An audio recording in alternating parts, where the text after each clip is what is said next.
Hello বন্ধুরা, মেঘবালিকা blog channel থেকে সকলকে জানাই স্বাগত। আমার খুব খিদে পেয়ে গেছে। কি করব, সেই সকালবেলা 5:30 ঘুম থেকে উঠে তারপর 6:30টায় বাড়ি থেকে বেরিয়েছি স্কুলের উদ্দেশ্যে। সেখান থেকে আবার এসআই অফিস, তারপর ডিপিএসসিতে, এই তারপরে কিছুক্ষণ আগে আমি বাড়িতে ফিরলাম। এত খিদে পেয়ে গেছে কি বলবো। আর আর এত রোদ্দুর বাইরে, মানে যখন মানে যাচ্ছি রোদ্দুরের মধ্যে যেতে তো হচ্ছে, ছাতা নেওয়া হয়নি। তো যে খোলা জায়গাটা, মানে যে পা দিয়ে বা হাত যেখানে খোলা জায়গাগুলো, মানে এত রোদ্দুর, মানে পুড়ে যাচ্ছে এরকম মনে হচ্ছিল। যাই হোক, এটা তো আমার কাজ করতেই হবে, কিছু করার নেই। কালকে থেকে প্রচণ্ড টেনশনে ছিলাম যে কাজটা সঠিক হবে কি না।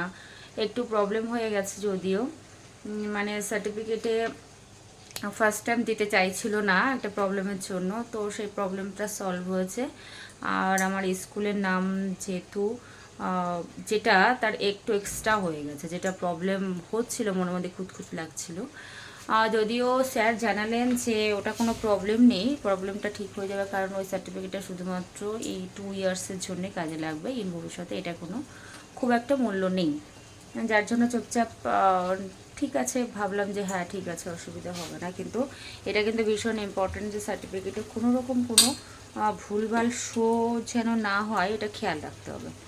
তো আমি এতটাই ক্যাজুয়াল যে যখন হচ্ছিল তখন কিন্তু আমার মাথার, মানে আমি এই অফিসিয়াল কাজে এতটা ক্যাজুয়াল, যেটা খুব বকা শুনি আমি বাড়ির থেকে। মানে আগেও বকা শুনতাম বিয়ের আগে, আর বিয়ের পরও হাজব্যান্ডের কাছ থেকে ভীষণ বকা শুনি।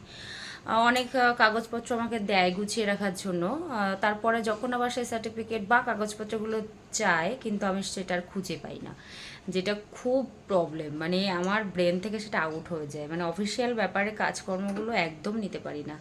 সবসময় মনে হয় কি আমি ফ্রি থাকবো, কিন্তু আসলে কি ফ্রি থাকা যায়? কাজকর্ম তো এগুলো দায়িত্ব। অনেক কাগজপত্র আছে, হয়তো দিল আমাকে, তারপরে বললো যে কাগজটা কোথায়, সে আমি আর খুঁজে পাচ্ছি না কোন ফাইলে রেখেছি। আমাকে কিন্তু বারবার বলে যে ফাইলগুলো আলাদা করে রাখবে, মেয়েদের ফাইল, তোমার ফাইল, আমার ফাইল, সব কিছু কিন্তু আলাদা করে রাখার কথা বলে। আমি রাখবো, সে গুছিয়ে টুছিয়ে রাখি। যখন আবার প্রয়োজন হয় যে ওটা বার করে দাও, বা আমার প্রয়োজন হলো যে ওটা লাগবে, তারপরে আর সে খুঁজে পাই না, মানে মাথা খারাপ হয়ে যায়। এত ভাবি যে গুছিয়ে টুছিয়ে রাখবো সব কিছু, সেই কিন্তু আর গোছানো হয় না। সেই ভাবে কি পরে করবো এই করতে করতে মানে মাথা থেকে একদম আউট হয়ে যায় যে আমি ওই কাগজগুলো গুছিয়ে রাখবো, কখন রাখবো, মানে একদম আউট হয়ে যায়, একদম মনে করতে পারি না পরে। তো এটা যত ভাবে যে আমি ঠিকঠাক করে করব, সেই ভুলটা হওয়ার পরে আমার মনে হয় কেন করলাম এটা, এটা তো না করতে পারতাম, এটা করাটা উচিত ছিল। যাই হোক, এর জন্য কিন্তু আমি প্রচণ্ড বকাঠকা আমাকে শুনতে হয়। এখনও দেখো, আজকেও আমি সেই প্রবলেমটাই করেছিলাম। এতটা ক্যাজুয়াল, আমার সামনেই সার্টিফিকেটের ওইগুলো টাইপ হচ্ছিল, কিন্তু আমি চুপচাপ করেছিলাম। এটা খুব বাজে একটা ব্যাপার, মানে একদম সিরিয়াস না, এটা ধরে নিতে হবে। আমি একদমই সিরিয়াস না, খুব ভুল হয়েছে আজকে, আর যার জন্য আমার মনের মধ্যে খুঁত রয়েই যাচ্ছে। যাক, যখন স্যার বলেছেন অসুবিধা হবে না, তো নিশ্চয়ই অসুবিধা হবে না।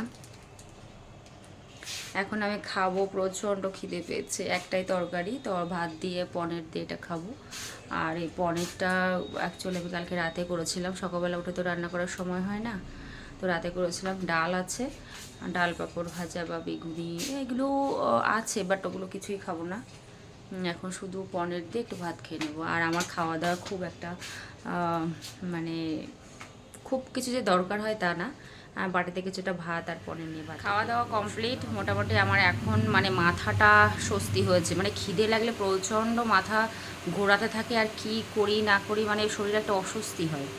যাই হোক, পেটে খাবারটা পড়েছে, এখন আমি শান্তি, মানে আমার ব্রেন এখন শান্ত। এখন আমি রেস্ট করব, কারণ এখন না শুলে মানে আমি আর বাঁচবো না। কারণ 5:30টার সময় ঘুম থেকে ওঠা, তারপর কন্টিনিউয়াসলি চলছে আমার কাজকর্ম। আর এখন রেস্ট নেব, রেস্ট নেওয়ার পর উঠে তারপরে আমি যা ভিডিও টিডিও করার করব।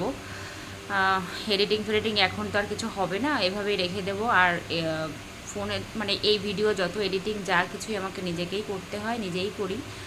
আর যতটুকু করার করতে পারি। আর ফোনটা তো খুব দামি না, মোটামুটি একটা ফোন, তার দ্বারাই করি, আর একাই করি। যাই হোক, তোমাদের কোনো পরামর্শ থাকলে অবশ্যই করো। আর আমি চলতে থাকি তোমাদের সঙ্গে নিয়ে, এবং সবাইকে রিকোয়েস্ট যে সবাই আমার সঙ্গে থাকো, যাতে আমি এগোতে পারি, এই প্ল্যাটফর্মে কাজ করতে পারি। তো সবাই ভালো থেকো, সুস্থ থেকো, টাটা।